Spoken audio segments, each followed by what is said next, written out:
विक्रम बेताल की कहानी। बहुत समय पहले की बात है।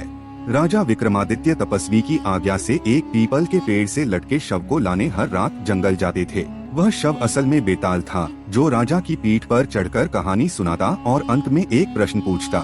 यदि राजा उत्तर देता तो बेताल उड़ जाता और यदि चुप रहता तो उसका सिर फट जाता। एक रात बेताल ने कहानी सुनाई। एक राजा, व्यापारी और उसका पुत्र।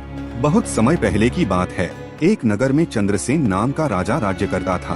वह न्यायप्रिय और दानी था। उसके राज्य में एक धनी व्यापारी रहता था, जिसका नाम समरसेठ था। समरसेठ का एक पुत्र था, रूपसेन। रूपसेन सुंदर, बुद्धिमान और साहसी था। एक बार रूपसेन देश विदेश घूमने निकला ताकि व्यापार का विस्तार कर सके। रास्ते में वह एक नगर में पहुंचा, जहां की राजकुमारी की सुंदरता की चर्चा दूर दूर तक थी।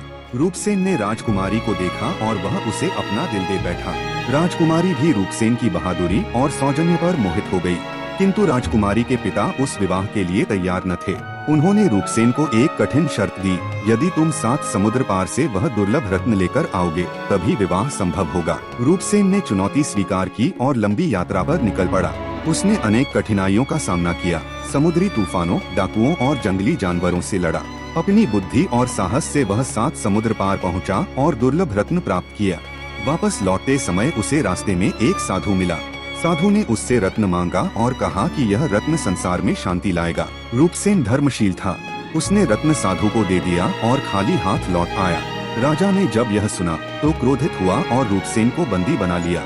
तभी बेताल ने विक्रम से पूछा, विक्रम बताओ, क्या रूपसेन ने उचित किया? क्या उसे रत्न साधु को देना चाहिए था या राजकुमारी से विवाह का वचन निभाना चाहिए था?